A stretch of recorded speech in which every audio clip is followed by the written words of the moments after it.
Katie Taylor avenged the only loss of her pro career, defeating Chantelle Cameron by majority decision to capture the undisputed World Junior Welterweight title. To make it even more special, it was for her second undisputed title, and the Irish boxing superstar did it at home. Well, it definitely feels like the greatest night of my career so far. I think it was the longest 6 months of waiting for this rematch. I think over the last few months I've just gone to bed thinking about this rematch, and just the pressure over the last few months as well, everyone writing me off. I can't believe so many people are writing me off, to be honest, and I was just, this win meant so much to me. A 2-weight undisputed champion in front of my home crowd. Definitely such a special line. 6 months ago, Taylor made the move up from lightweight, where she had unified all 4 belts, to take on the undisputed champ Cameron at what was supposed to be her glorious return to Ireland. Instead, it was the Englishwoman who got the job done, with the upset majority decision victory that many felt should have been a clear, unanimous decision. Taylor's poor performance stirred doubts in the boxing community about her future as a top contender. For the first time in a long time, the former Olympic champion came in as the underdog, but this only made her more determined. I'm very, very grateful for this opportunity again. I have a second chance here, and I just can't wait to fight at this stage, whether I'm seen as the underdog or the favourite.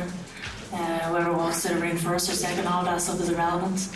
I'm just excited and hungry for the rematch, and I can't wait to step in there Saturday and perform the way I know I can. With such a strong display in their first encounter, Cameron had every right to be confident. That didn't mean she could be complacent going into the rematch, though. I'm not complacent whatsoever, so that's why I put the work in. I've trained harder than ever. I feel like it's the best camp I've had because I knew I'm going to be up against it. Katie seeking revenge, and I couldn't take that into my stride and think, it's going to be a walk in the park, because it definitely isn't. So I know it's the fittest I've ever been. Stepping onto the scales, the 2 undisputed champions looked better than ever. The naturally taller and larger Cameron looked good to go and back at full health. I've had great preparation, the fittest I've ever been, the strongest I've ever been. I ain't got a tour on tricep this time, so I'm good to go. And if there were doubts about the 37-year-old Taylor still being able to reach her physical peak, you couldn't tell by looking at her. Yeah, I'm always ready for whatever comes my way. I think I'm ready to dig deep when I have to, and that's why I put my body through the trenches week in, week out. Throughout training, I have to be ready for these situations, so I'm going to be ready for whatever comes my way. I think that's it. Unlike with a lot of their male counterparts, there was no nonsense at the face-offs. The 2 champs were ready to throw down, and they were going to put on a show. It's going to be another amazing night Saturday. The show is going to be, the atmosphere is going to be absolutely electric again. I can't wait. May the best fighter win. Cameron looked like she was going to spoil Taylor's night again when she put the Irishwoman down in the first round.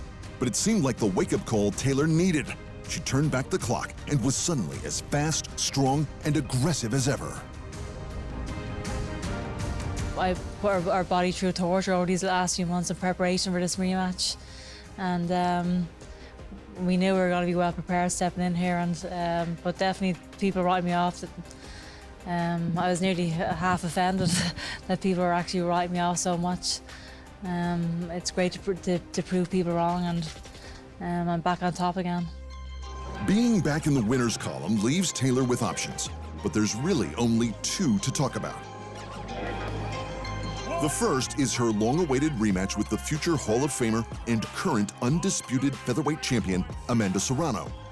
Their first bout was the first women's headliner at Madison Square Garden in New York, and it was a stone-cold classic. Plus, Serrano had already signed on to face Taylor in Taylor's return to Ireland last year. That was until Serrano injured herself and had to be replaced by Cameron, who is obviously Taylor's second and now perhaps more iconic option. Yeah, absolutely. I don't think, like I was saying in the ring, I don't think women's boxing has seen a trilogy before. So One of my favourite fighters is Marco Antonio Barrera Morales. It's the best trilogy you could ever see, so we could have that type of a trilogy. That would be absolutely iconic for the sport. And even better if we did get it on, in Croke Park, 80,000 people. That's the stadium we've all wanted for the homecoming, so that would be absolutely amazing if that happened. In other boxing news, David Benavidez's brutal hunt for Canelo continues. The Mexican monster mauled the former two-division champ Demetrius Andrade so badly that Andrade's corner threw in the towel after the 6th round. In just 18 minutes, Benavidez scored with 117 punches, 102 of which were power shots, and landed 35% of his total strikes. That was all against Andrade, one of the most elusive men in the weight class. It was a clear message from Benavidez. For Canelo and everybody else, it just shows I'm not f***ing around, said the champ. I'm going to be the greatest of my generation by the time I'm done here. I love getting hit, and I love hitting back. Welcome to the David Benavidez era. Also on the card, the middleweight champ Jermall Charlo returned from a lengthy layoff to decision Jose Benavidez Jr. in a 10-round non-title fight.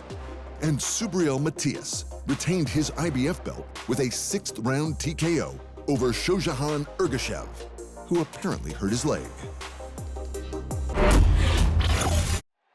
Thanks for watching, and remember, if you want more fight sports in your life, just hit the subscribe button.